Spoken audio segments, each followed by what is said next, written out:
This is the Mercedes-Benz eVito, the all-new version, not the same version that I previously reviewed. You might remember there was a review where I appeared in a flash of lightning out of nothing. Yeah, that's not the same van. I mean, they look the same, but this is the all-new upgraded version.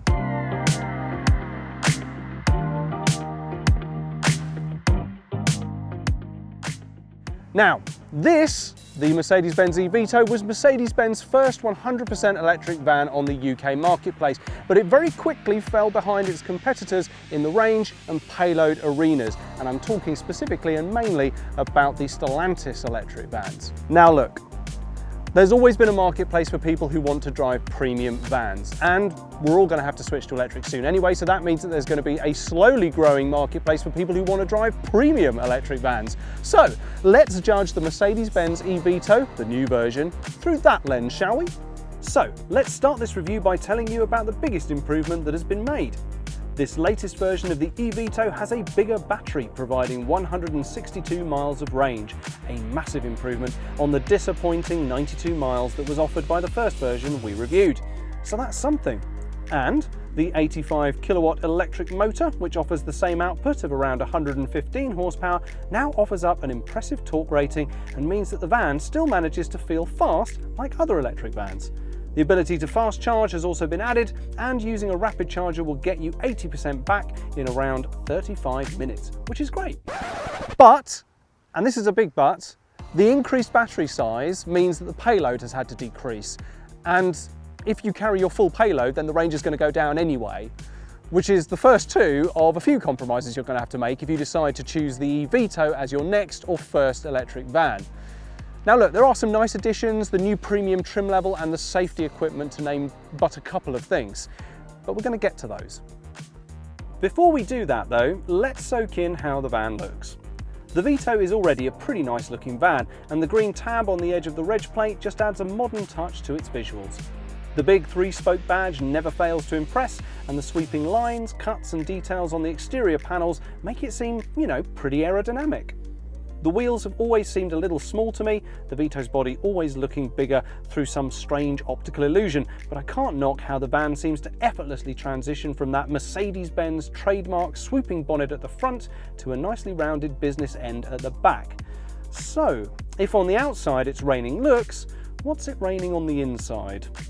Honestly, it's a little bit cramped in here. The roof is very low, which actually makes it feel a bit more like a car cockpit than a van cabin. But then, to be fair, Mercedes-Benz have a very good reputation in the car world. I don't know if you know, but they're very big in the car world.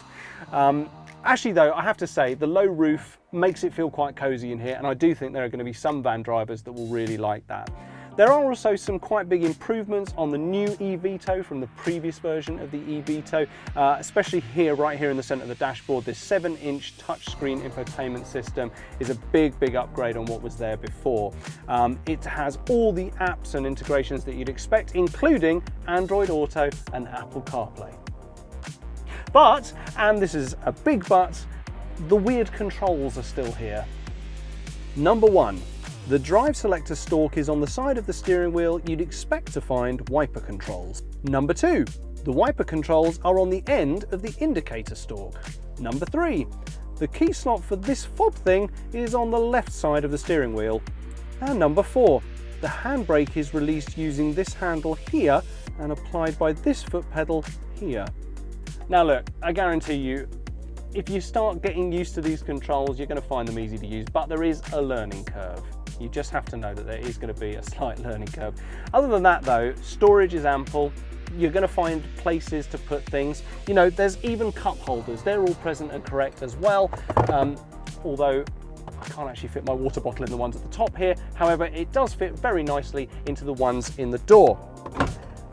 Either way, this is one of those cabins that you're going to want to keep clean, either through pride or simply the fact that if you let it go too far, it's just going to fill up. So, let's take a look at the two trim levels, starting with the eVito's Progressive Trims standard equipment. So it comes with the 7-inch Audio 30 infotainment screen with DAB, Apple CarPlay and Android Auto. Air conditioning, heated driver's seat, active brake assist with pedestrian detection, reversing camera, cruise control, speed limiter, twin side loading doors and hill start assist. Take the step up to the eVito's premium standard equipment highlights, and in addition to everything I've just mentioned, you'll also get this lot too. A leather steering wheel, electrically folding door mirrors, body coloured bumpers and chrome grille, 17-inch alloy wheels, front and rear parking sensors and front fog lights. Okay, with all that covered,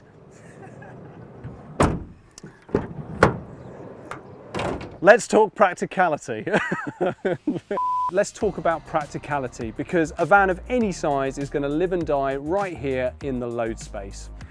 And what could be more practical than 2 side sliding doors, because all eVitos come as standard with 2 side sliding doors. And that's not all. All eVitos come with 2 barn doors that open up to a full 180 degrees. But, and unfortunately this is a bit of a big but, especially one for me, if you want LED lighting in the load space, you are going to have to pay extra for that. And of course, as I said earlier, the increased battery size does mean that your payloads are lower. And of course, if you drive with a full payload, your range is going to go down too. Compromises.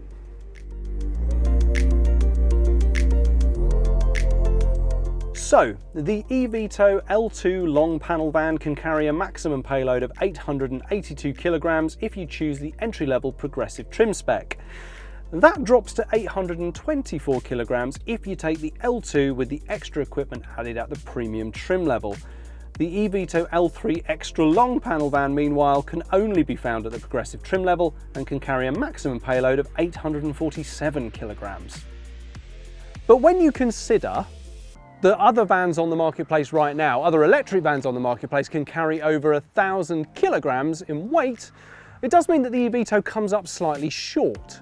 But that's not to say it's not practical. I'm not saying it's not practical. It's just that if you are a heavier load carrying business, you might want to look elsewhere. However, if you're not and you don't even worry about that 150 kilogram difference, the eVito is definitely worth your time to check out.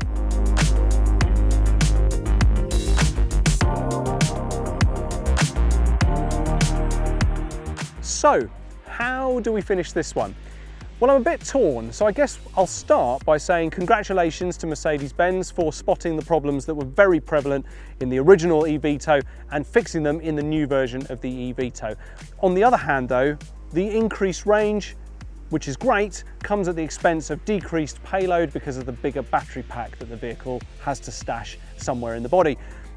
It's fine, it's compromises, but having said that, if you are someone who has driven a Vito before and are looking to make the switch to an electric van, the eVito is going to feel like a home from home. If you are someone who has never driven a Vito before and you are looking for a new electric van, the eVito is probably not where you're going to start your decision-making tree. However, that being said, it's a nice van, it's quite practical, it looks really good, it's a Mercedes-Benz, and with that, I'm off.